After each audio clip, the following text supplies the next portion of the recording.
Hello, everyone, and welcome to this 2022 Chittenden Central District of Vermont Senate Candidate Forum. This one-hour event was made possible through a collaboration between the Vermont New American Advisory Council, the Vermont Early Childhood Advisory Alliance, and CCTV Channel 17, Town Meeting Television. My name is Sandrine Kibwe. I am the president of the Vermont New American Advisory Council, VNAAC. And I'm going to let you, tell you a little bit about VNAAC. VNAAC is an organization composed of several diverse New American community leaders working to increase civic engagement, dismantle barriers to a sense of belonging, and expand opportunities for New American communities to strive socially, culturally, economically in the state of Vermont. And today, we have the pleasure to welcome 5 of our Chittenden Central District Vermont Senate candidates. It is an opportunity for them to give us their perspective and understanding on New American communities' support needs regarding affordable housing, early childhood education and childcare, as well as their views on combating racism and promoting a sense of belonging for New Americans families calling Vermont their home. I have to announce a slight change in our programming. So Ali Dieng and myself will be your facilitator tonight. Dan Brown from the Vermont Early Childhood Advocacy Alliance will be our timekeeper. And I have to remind candidates that you all have received the questions in advance, and each of you will have 2 minutes to respond per question, in addition of 1 minute and 30 seconds for your closing remarks. And I want to make a correction here. It's 2 minutes per section. So we have affordable housing, early childhood education and childcare, and racism and sense of belonging.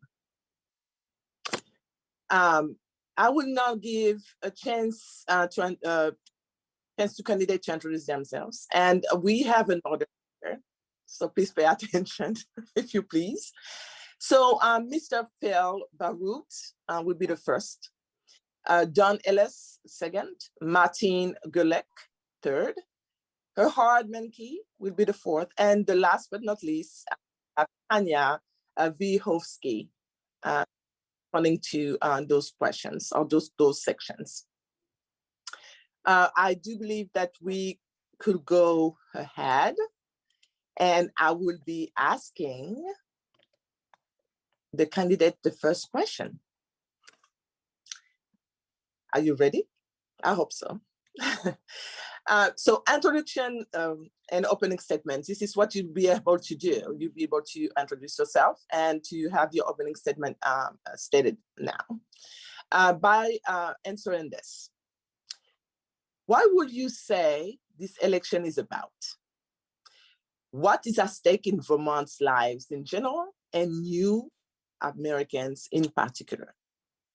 So Mr. Phil Barout, please. The floor is yours. Oh, thank you. And thank you for inviting me tonight. I'm Phil Barout. I've been in the state Senate since 2010, and I've seen a number of emergency situations since I've been there. So my first biennium, we had Tropical Storm Irene, and that took years to respond to. Now we're coming out of the back end of the pandemic.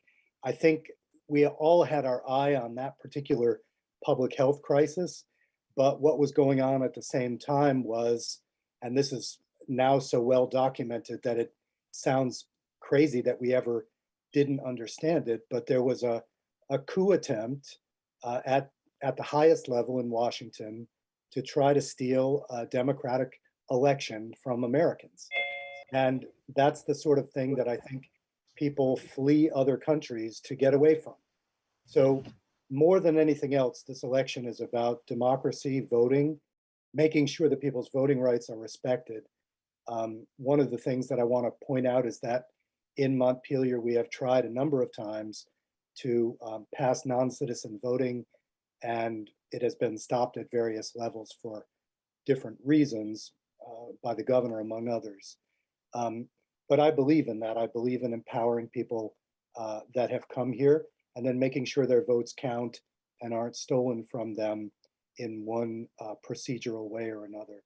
So that's mostly what I think this election is about.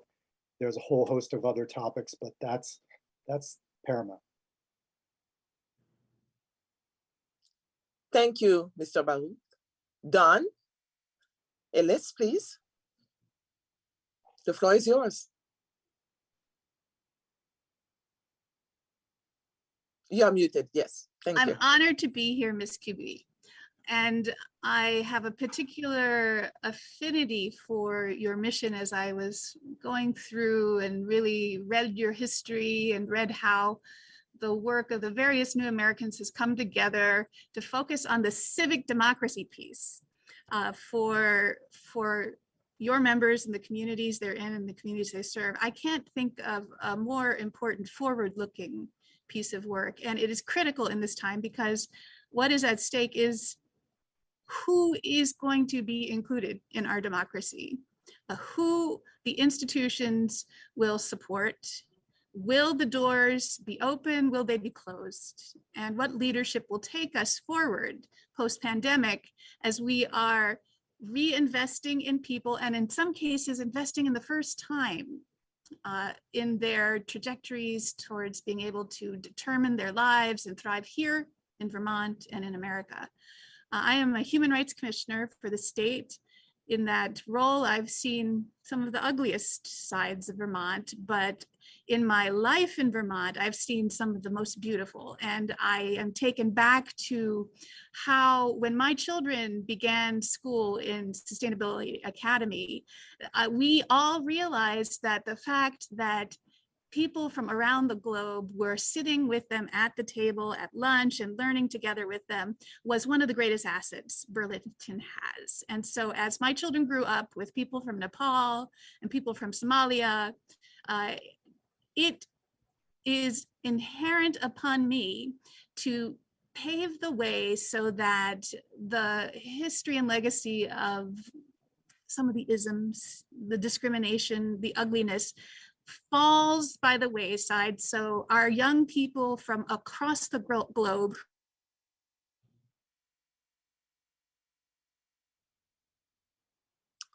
She has full. ability to make a life for them here in Vermont if they go away and come back. Thank you. Next is Mrs. Martine Gulick. The floor is yours. Thank you. Thank you. And I hope you all don't mind. I'm going to put my teacher hat on for a minute and just remind folks, especially as a language teacher, I speak French fluently, but English is my first language. And I know there are folks on this call for whom English is not their first language. So it's important that we all speak slowly and clearly. And I do try to minimize my idioms, although I know I just used one because they can be tricky as well. So I just wanted to say that. So this election is really about choosing someone who's going to go to the Senate and collaborate with others, who's going to find creative solutions to our critical problems, who's going to fight for our children and our families, and emphasize early investment in people. What's at stake in the lives of Vermonters, it ranges from the right to bodily autonomy to finding high quality childcare and early ed, and making sure that our students and our teachers work in schools that are safe and non-toxic.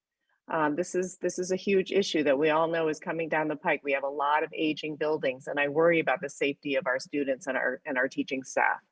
What's at stake is making sure that our new Americans feel welcome and that they are in schools in culturally responsive environments where the curricula reflects who they are in every way, and creating an environment that is safe, free of oppression and free of systemic racism. That is what is at stake here. And it's a really important election. It's unprecedented in many ways.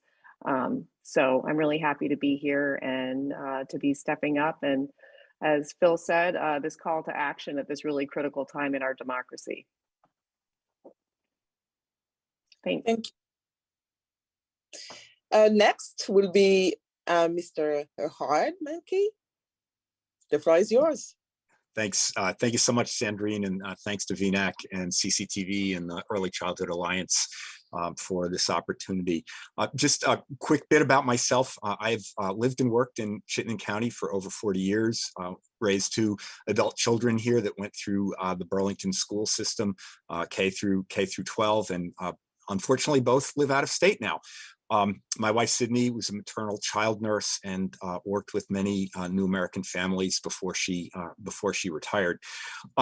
So as others have said, we are in a very pivotal moment in time.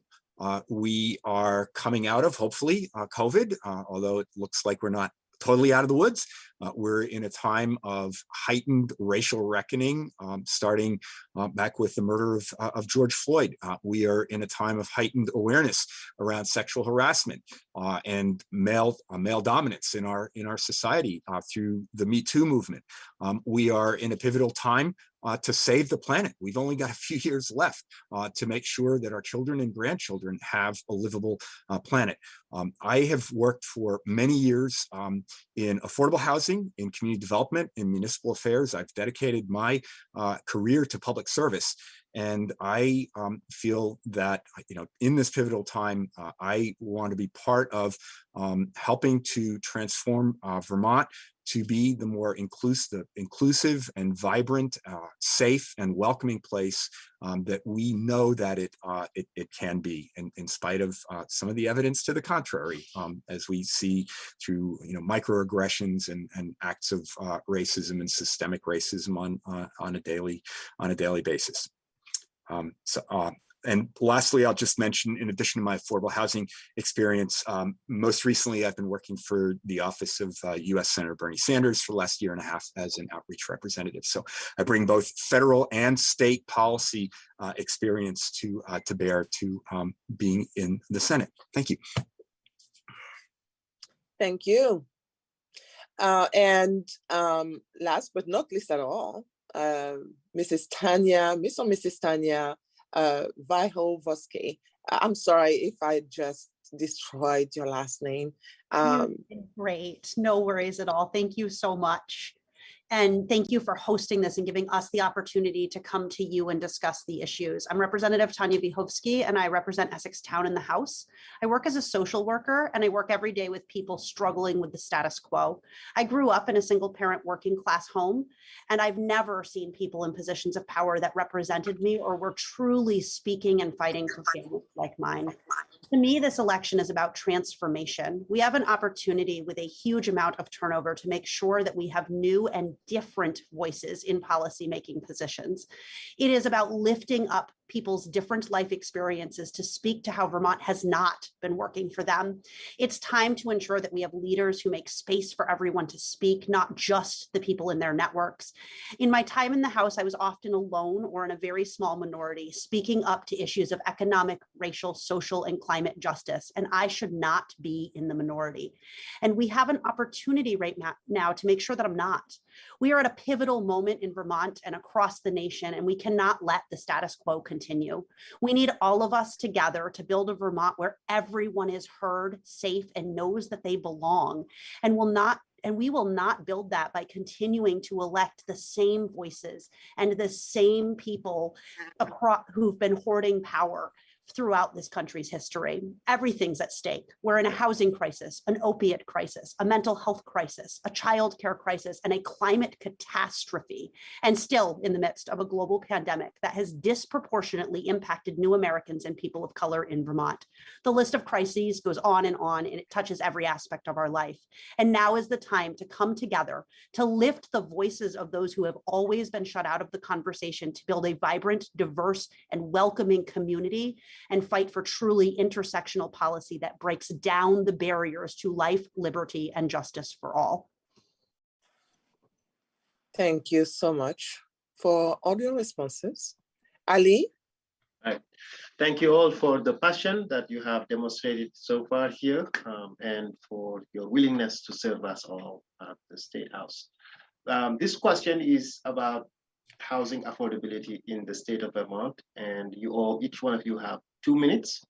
And a sub-question is, how do you propose to make housing more affordable in Vermont and in your district? And do you support rent control and just cause eviction? And please elaborate on each based on your answers. And lastly, how do we envision sustaining the substantial amount of ARPA funding to combat homelessness in Vermont? So we will reserve the order, reverse it a little bit, and we will start with Representative Weishowski. Thank you. Just to clarify, I'm answering all 3 subset of the questions in 2 minutes, or each one gets 2 minutes? All of them in 2 minutes. The housing is about 2 minutes, and you can pick which one you can expand on. Perfect, thank you. So it's my view that we have to take a multifaceted approach to housing affordability that does include new construction, transitioning rentals and mobile home parks to owner-run cooperatives, as well as investing in housing first models of housing and support.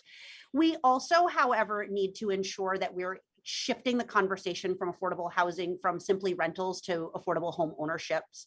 In the United States, the average Black family has 1/13 the wealth of the average white family, and that's largely due to redlining policies that shut people out of the housing ownership market. So we need to further invest in programs that are revolving loan funds and grants to allow for affordable home ownership for first-generation homeowners, BIPOC individuals, and people who have largely been shut out of that market. I do support rent control and just cause eviction. I worked really hard in my committee on government operations on the Burlington just cause eviction charter change and was devastated when we weren't able to override the governor's veto.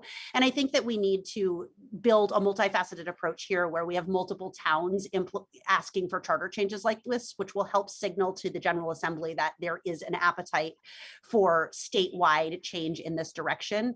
And we need to implement tenant protection, that it ensures that everyone who is renting has access to safe, affordable, accessible, and stable housing. And when the ARPA money runs out, we absolutely must make sure that every single person who is experiencing houselessness in Vermont has a roof over their head.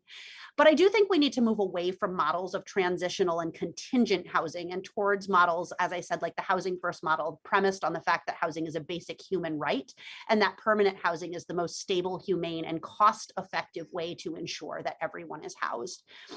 We have models like this already existing in Vermont, and we need to invest in them further. We also have the highest rate of vacant homes in Vermont, and largely these are homes owned by someone out of state who could pay into a system to ensure everyone has a first home. Thank you so much. And Ed Hart. Thanks, Ellie.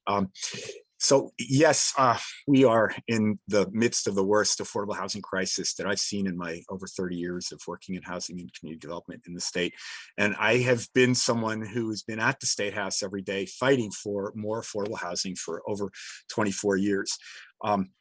I helped write the state's co-op housing enabling legislation that has enabled places like the Flint Avenue Co-op, the Bright Street Co-op to exist, and also for mobile home parks, mobile home co-ops to exist around the state. I think one of the critical things that we need to keep doing is investing more in affordable housing. We have a massive deficit that comes as a result of chronic underfunding of housing in the state of Vermont, whether it's the creation of new affordable housing or rehabilitation of existing substandard housing, or whether it's investing in rental assistance, because we all know that our wages in Vermont are too low and that the market rents that are out there are not affordable to most working families in the state of Vermont, including most new Americans. I've been a leader in promoting shared equity home ownership, and I'm really proud of the work that Champlain Housing Trust is doing to promote BIPOC home ownership, especially through a new development development that they're doing in Winooski. I'm one of the founding board members of the Champlain Housing Trust and helped develop that shared housing equity model. I also was a 30-year board member of Northgate Apartments, which is wholly resident owned and controlled. And one of the things that has been a feature of my affordable housing advocacy is to make sure that residents achieve control through either home ownership or through cooperative ownership or some form of mutual home ownership. I helped write Burlington's Just Cause eviction. I can't read that, Dan. Is it time up? Or is that 30 seconds? Hold it right up to the, is that time up? 30 seconds. Thank you. It's really hard to read. I helped write Burlington's Just Cause eviction ordinance. It was something I worked on 30 years ago when I was a city councilor in Burlington and Bernie Sanders was mayor. I was, like Tanya, devastated when the mayor vetoed that and it lost. The override vote lost by 1 vote. I think we need to sustain the ARPA investments that we've made in affordable housing. We need to look at new revenues. We need to make sure that wealthy Vermonters pay their fair share. And there are a number of small tax measures that I think can help. A mansion tax is one. Surcharges on short-term rentals, which are making it harder.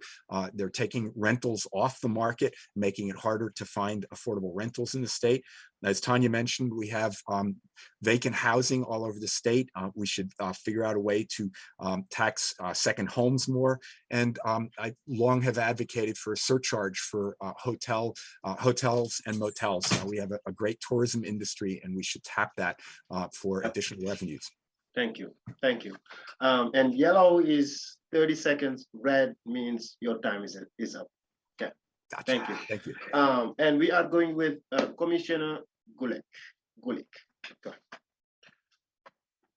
Thank you, Ali. Yeah. I agree with a lot of what Tanya and Earhart have already said. And as Earhart said last night, finding a solution to affordable housing and housing in general is not rocket science. It takes some political will for sure and some investment. So yeah, creating more, increasing density in urban areas, I think is really important so that you can preserve, our mountaintops and our farms and nature here in Vermont, which certainly helps our brand, the Vermont brand. But we do need to increase density in our towns and in our urban environments. We need to properly fund organizations like the Vermont Housing Conservation Board, which I think has already been mentioned. And encourage ADUs, those accessory dwelling units. We do have a mobile home park here in the north end, the new north end of Burlington, that is a co-op, and that's been a very successful model as well. I support rent control and just cause eviction. As I said last night, we know that wealth is built already when someone owns a home. That is almost a given here in this country. So to be able to build a fortune on top of the wealth that already comes with home ownership, especially in a time of crisis, seems unconscionable to me. And we should be able to put restrictions in that provide support to renters. I've lived in a country like Germany where I worked for a couple of years and rented. In Germany, about almost 70% of the population rents. And renters are protected, absolutely, with things like just cause eviction and rent control. So these are things that we definitely need to look at. In terms of the ARPA funds running out, I know that last night I mentioned cities like Houston, Texas have been really successful in lowering the number of houseless folks. And they've done that by really organizing, I see the red, okay. Organizing their public funding, and then the private sector came on board. But I will stop talking. Thank you. Thank you so much. And Commissioner Dawn Ellis. Thanks very much. I've been spending a great deal of time listening to people who are experiencing housing instability in Burlington and the nearby areas, really spending time in the late evenings listening for ideas. And as a human rights commissioner for the state, I've had the chance to tap ideas from across the region as well. And I am reminded that the American model for housing and single family home with one family is really an anomaly. And in our new American communities, I hear again and again the tightness and the importance of extended family, and that a family is a family that has children, but if it has been able to come with uncles and aunts and grandparents, there are nieces and nephews, and that the raising of children is a family endeavor that is much broader and more encompassing than the American concept of family and single family home. I was in Burlington City Hall today because I was really following up on what seemed to be a real problem with the zoning that we have. Whether it's intended or not, but having pushed out an extended family of new Americans some years back, and I realized that they had their federal rights potentially encroached if that was the case, where neighbors were like, wow, there are too many people in that house, they need to go. And they left and they sold really quickly. And I am reminded that zoning can be a very easy fix if it is called out as prohibitive, along with looking at what are the barriers to home ownership and to home ownership as an asset for a community. So there's a lot of leadership within the new American communities already. Some of the ideas from around the country that I've heard from people with housing instability are teach us what we need, not just only to own the home, but to be able to be the landlord of people within our communities. And we can cut out middlemen in the services that help preserve home ownership. Thank you. Thank you, Commissioner. And Senator Philbert. A long time ago, I was a student in graduate school and I was renting, and my landlord came to my door one day and he said, the city just inspected and all the wiring is substandard, so it's going to cost me a lot to fix it, so I'm going to have to almost double your rent. And I said, you can't double my rent to bring it up to code. I'm paying right now for an apartment that's at code. He told me, look, it's a free enterprise system. If you won't pay it, someone will. And of course he was wrong. This was California, and there are very strong laws there protecting renters. And so within a week, he had to admit that he was wrong, didn't raise my rent, and things went on as before. Here, protections for your job or your rental are very weak. And I've advocated for a long time to change both. Right now, we're an at-will state, which means you can be fired for any reason at any time by your employer. And I think we should be a just cause state when it comes to losing your job. There should be a reason. Similarly, there should be a reason for if you're not going to be able to continue in your rental home, there should be a good reason for that.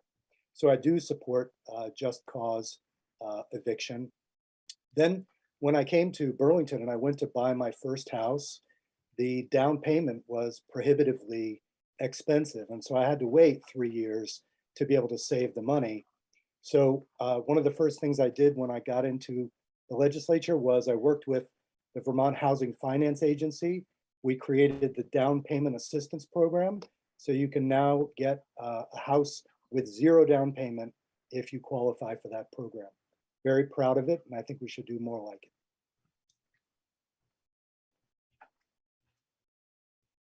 Andre, thank you. Thank you. I would like to remind you to please focus your answers and really come to the perspective of supporting New Americans community in the state of Vermont. Because there were a lot of general views and perspective being given, we have 2 minutes of opportunity for any of you to elaborate a little bit more. There is 5 of you, so it's going to be probably 30 seconds each of you will have if you would like to elaborate a little bit more, focusing really on New Americans and experiences. Thank you.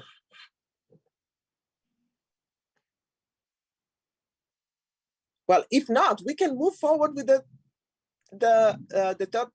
Oh, yes, Commissioner. Yes, I take the 30-second offer, and I did want to mention that there is a hidden problem in New Americans going through the process of getting homes when the loan falls through, and there are hidden problems when realtors only show certain homes to new Americans, and both of those are against the law, and we don't yet have a stringent enough testing and support to call out when people are breaking the law, to be like, oh, we don't want to sell to you, which happens in our state, and it's very behind the scenes, but it can keep a family who's prepared and ready to buy from actually doing the deal. And I will stand up, shine light that this happens, and help strengthen the laws to make sure that new Americans who are moving into home ownership have all the protections that every one of us should and does have. Thank you. Yes. Sandrine, so just also pivoting off what Dawn was saying, I mean, one of the things that we can do is, it is not that easy to prove housing discrimination, which I think disproportionately affects new Americans and BIPOC, the BIPOC community. And I think there are ways that we can look at strengthening our state's fair housing law in order to make it easier to prove that discrimination and get justice for new Americans and BIPOC individuals, that families that may have been discriminated against.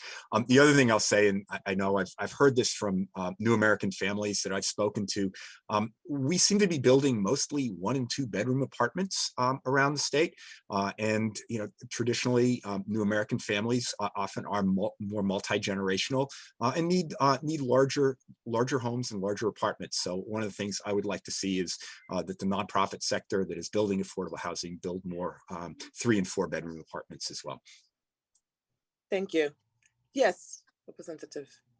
Thank you so much. I certainly will, echo off of the need to really tailor housing to the communities that need it most.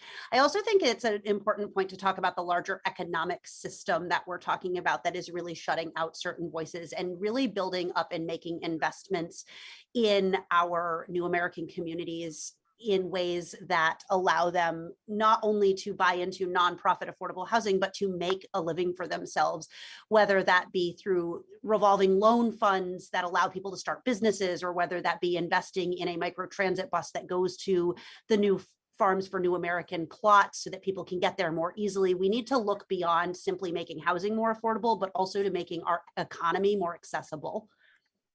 Thank you. Yes. Commissioner Martin. Okay, thank you. I think I saw Don's hand up as well. Yeah, I just wanted to say, if we look at housing as an area that has been driven by systemic racism, as so many of our institutions have in our country, then obviously dismantling that has to be one of our top priorities. And I was going to bring up economic development, as Representative Vyofsky brought up.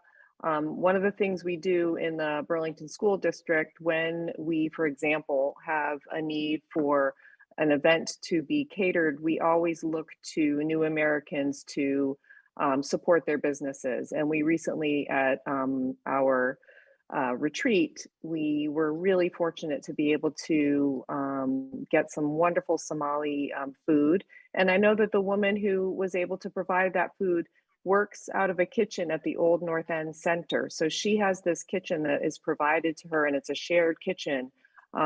So to make those kinds of resources available to folks is really, really important. But I also just wanted to say, at some point, I hope we talk about Prop 2, because that is something that will help, hopefully, dismantle some of the systemic racism that we have here in Vermont, which I support fully. Thank you. Thank you. Thank you all. So we're going to move to the early childhood education and childcare section. And I'm going to read you the question that we'll have to answer. A reminder that it's 2 minutes. Thank you, Dan, for the excellent job you're doing. So the first question is, based on the legislative report of the Vermont Child Care and Early Childhood Education System Analysis, what will you be, what would be your preference of the governance system of this analysis and why? The second question is, from your perspective as a future senator, do you believe that there is an element or elements missing before the legislature takes action around this report? If yes, what will be that or those elements? And the third question was, what are the factors contributing to the lack of quality and affordable childcare in the state of Vermont? And we are going to start with, I do believe, Senator Baruch. You are muted.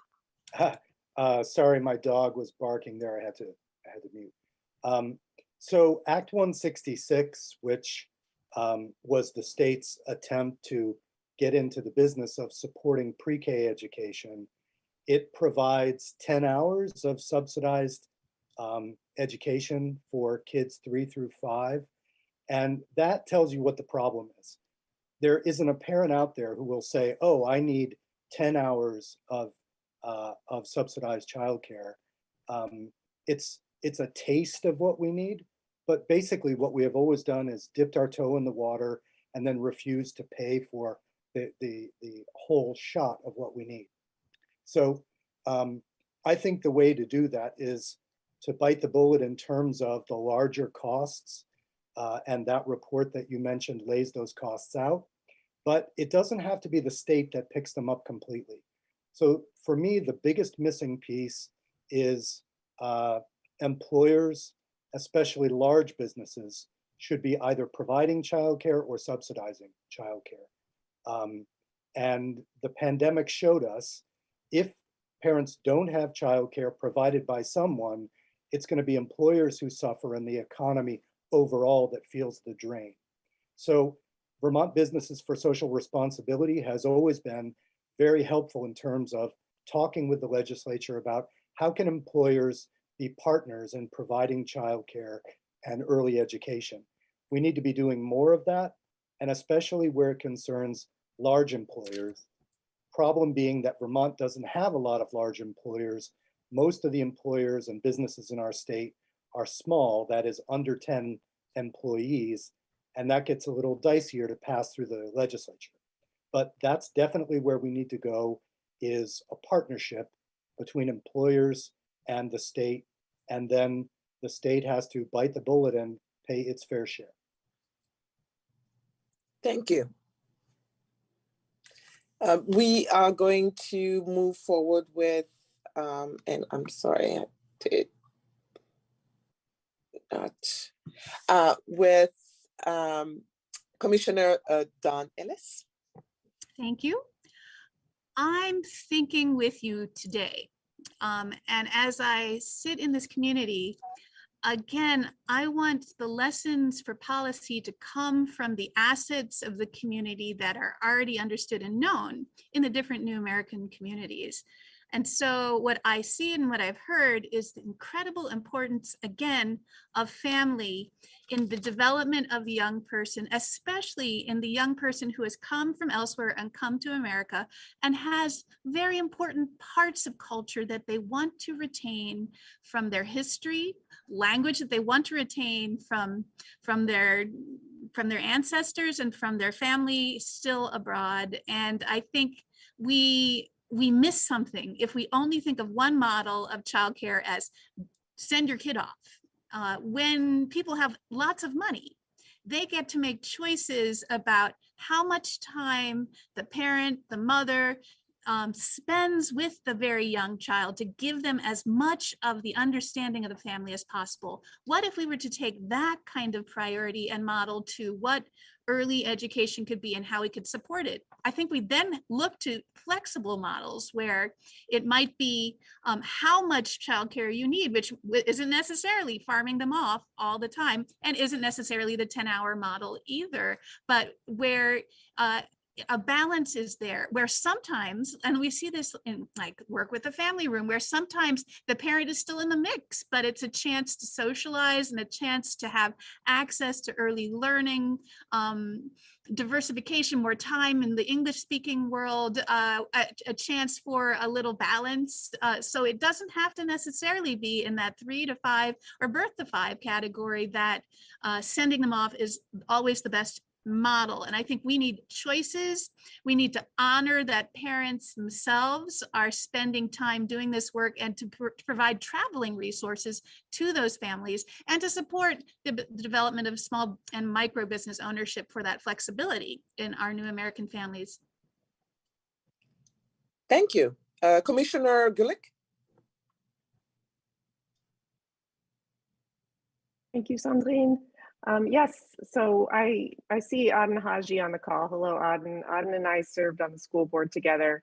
And I think one of the things that we saw over and over again, and we're seeing now in a big way, is this lack of labor. We have a labor shortage that is yet another crisis that we're facing. But we also heard over and over again from our BIPOC students and our BIPOC families that there are not enough educators of color in our system. So we need to do a better job of encouraging our young people to go into teaching, to go into early education, and to go into childcare. I can attest to the fact that it is a great career. It is extremely meaningful, and it's very important. It is hard, but it is a career where you can make a livable wage. And I do think we need to do a better job of encouraging folks to pursue that. We need to encourage our higher institutions to partner with our schools and our districts and our communities to provide affordable education to all of our students, and to really, again, encourage young people to go into these careers.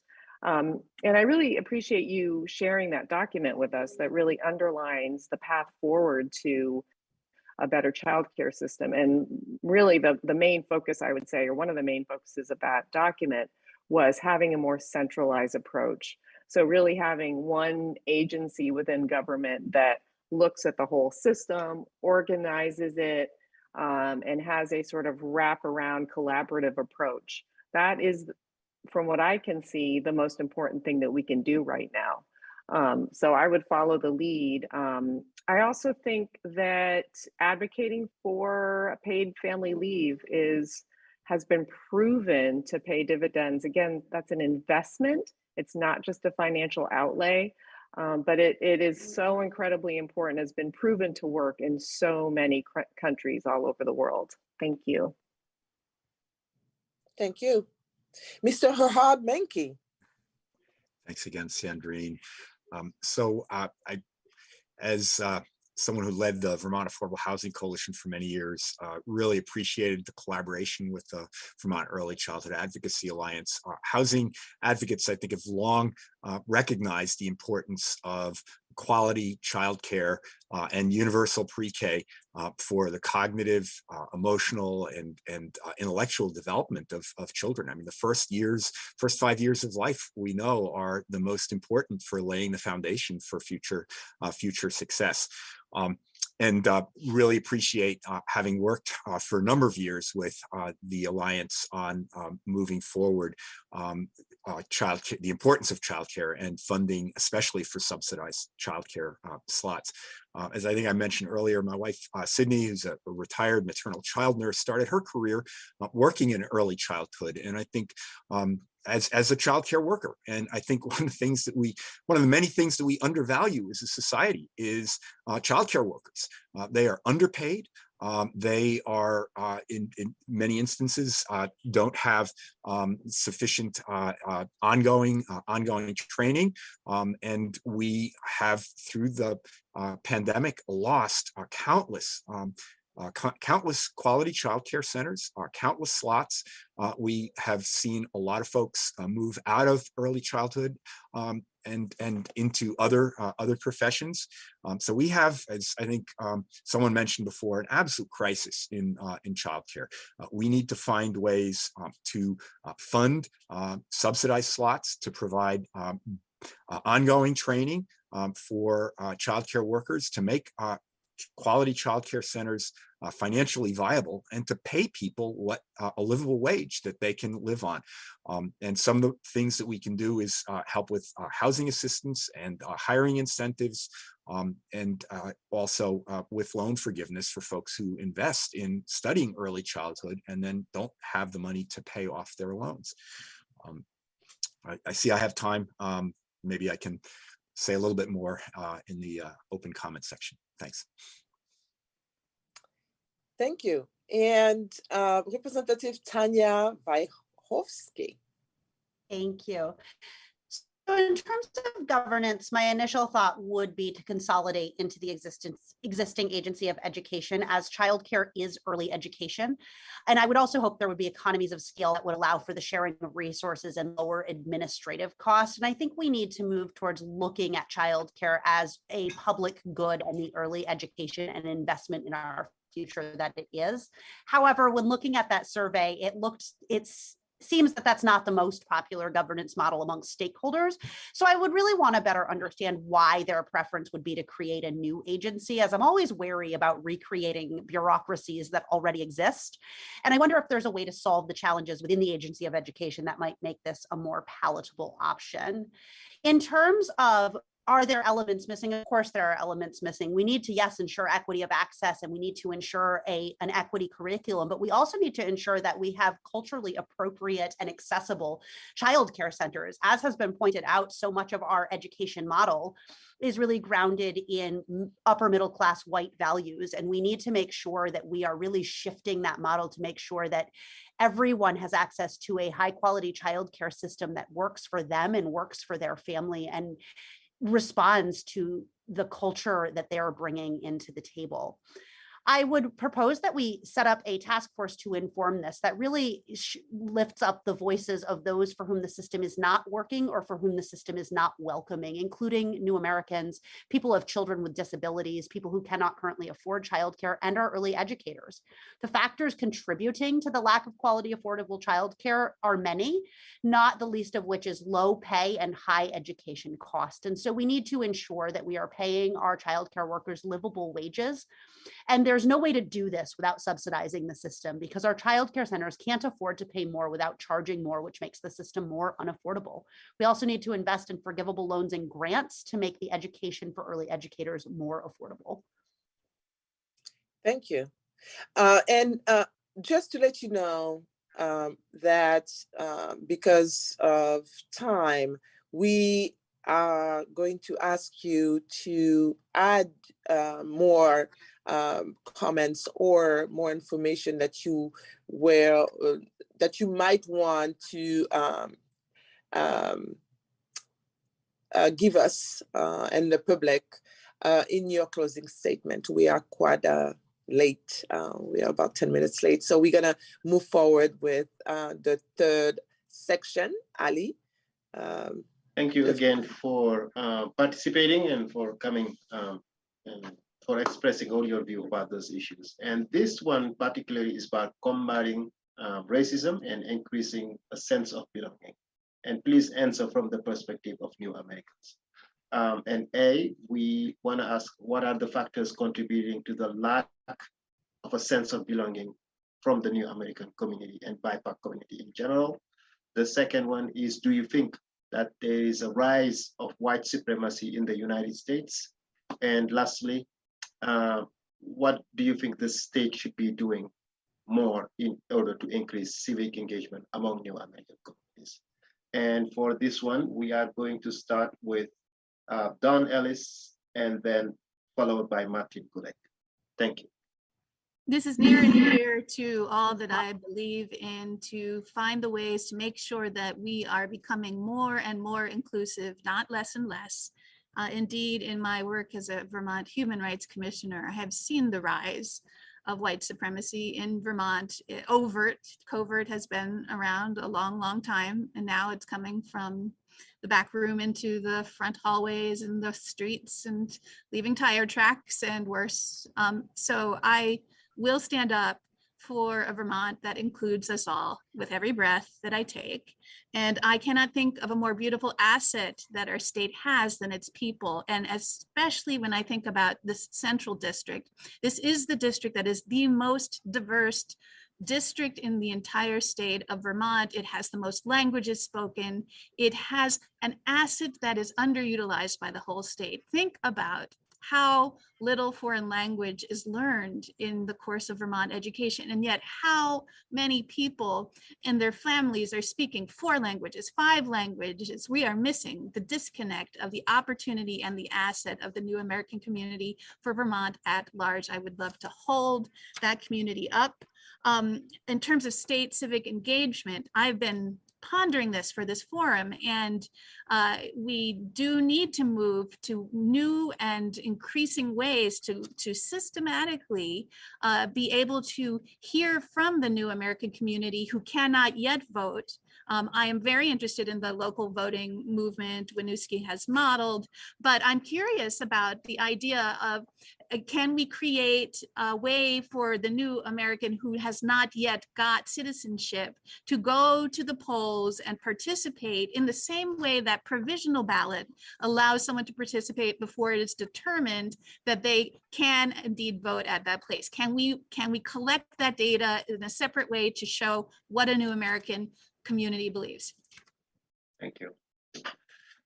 Commissioner? Gulek? Yep. Yeah. Yes, thank you, Ellie. Oh, I hear an echo. So the first thing we have to do, what I'm hearing from this question is, why do BIPOC folks feel a lack of sense of community? And I think the most important thing we can do as a community is listen. We have in the Burlington School District a Racial Justice Academy, and 2 days ago, I had the honor of being able to sit in the Hunt Middle School auditorium and listen to our students speak for about 2 hours. And what they shared with us was incredibly powerful. The harm that they experience in terms of microaggressions coming from not only their peers, but their teachers, it gives pause, and it's very worrisome. We need to do better in our community, but allowing students the voice to be heard and to really take action and be leaders in our community, it's incredibly powerful. Organizations that, for example, Ali was a big part of, Parent University, extremely important. Also, our youth and family engagement team. That particular organization, which is made up of all different kinds of folks from our community, age-wise, culture-wise, language-wise, we look at, again, what are the issues that our students are facing? And one thing that bubbled right to the top is our students of color want to know, why are they being excluded from AP classes and high-level honors courses? We were able to figure out it's because early on in their education, because of math, they get tracked, and that causes this domino effect. So these are things that we need to look closely at and try to fix. Extremely, extremely important. Again, I want to bring up Proposition 2. I believe that our Constitution is a living document that should be amended, and being able to call out injustices like slavery and indentured servitude and change that narrative is extremely important for our society and our community. Thank you. Senator Phil Bayreuth. So I want to go at this in a slightly different direction. One of the things that I think everybody agrees on is that the BIPOC community and the New American community are under-resourced in the community at large, but in education.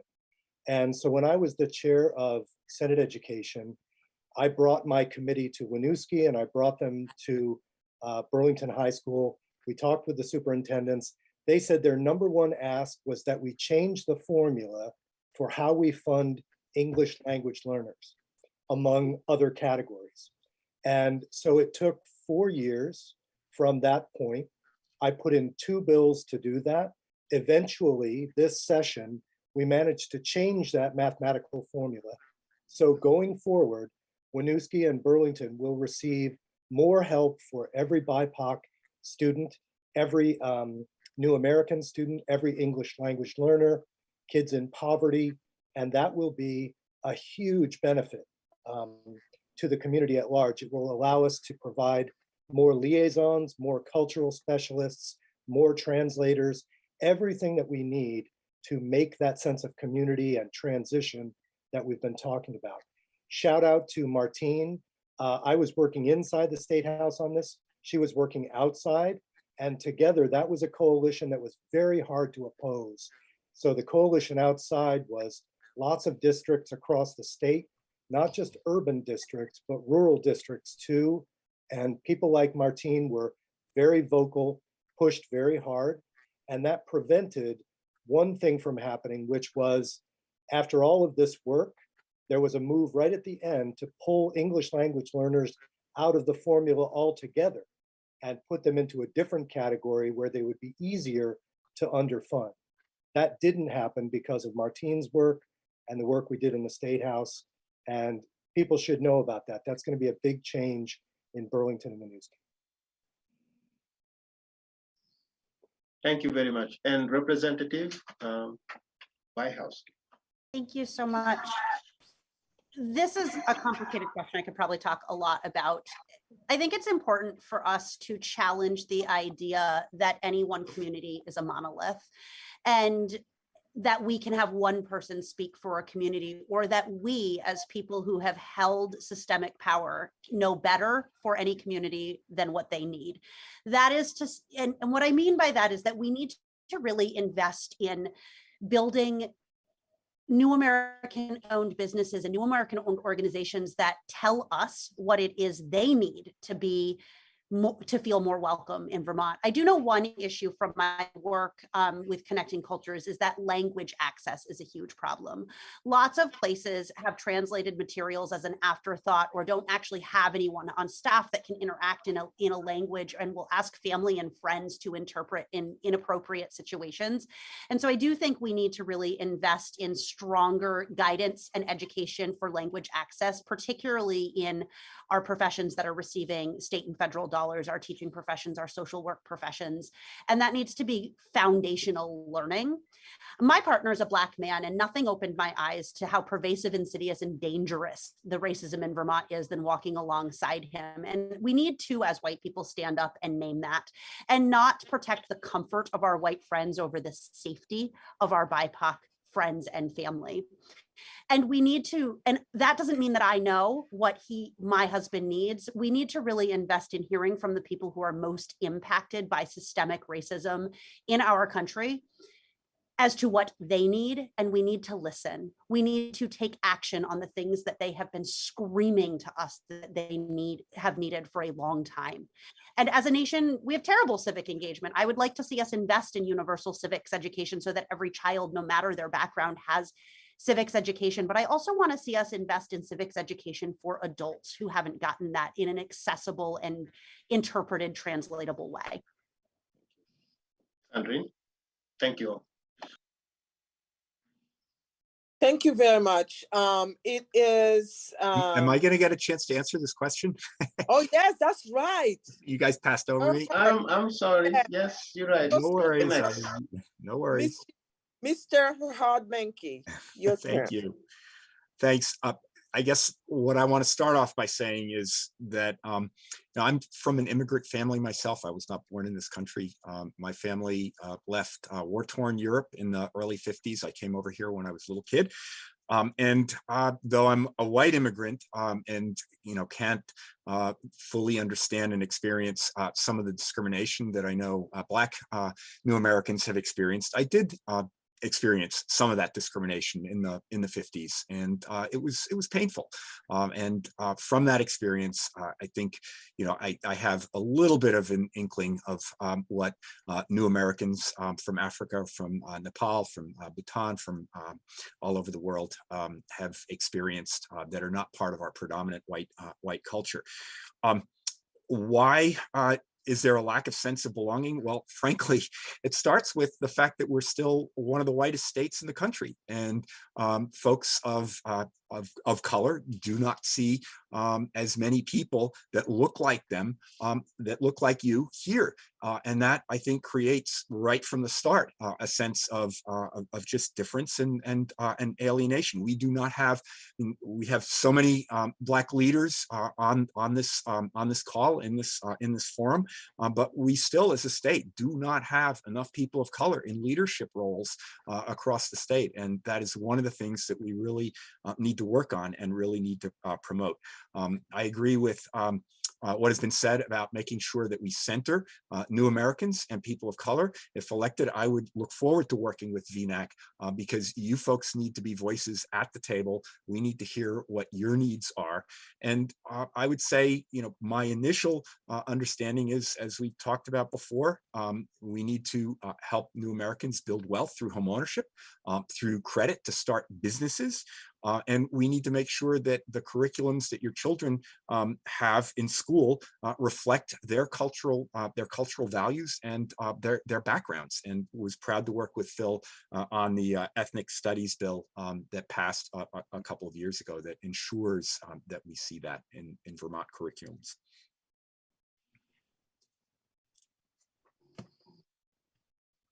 Wonderful, thank you again. And Sandrine, yes, go ahead. Yes, we are unfortunately out of time. I want to thank you for your presence here today. This was a great forum. We do appreciate your time that you took from, you know, campaigning to come and talk to us. One thing is for certain, you'll have the other opportunities to come and discuss the needs of new Americans, and hopefully it will be in person in our communities, in our neighborhoods, as we love to see you in action, but not only in words. So that's unfortunately the end of our event tonight. Like I was saying, I thank you very much for your presence. And I would like to thank also our audience. I want to thank Ali Dieng, Dan Brown with his fantastic hand movement, yellow-red, from the Vermont Early Childhood Advisory Alliance. And I would like to also thank Megan O'Rourke from Channel 17. We would not have been able to make it such great production as this one. I wish you all candidates the best of luck, and I also wish to all of you a good evening. Thank you.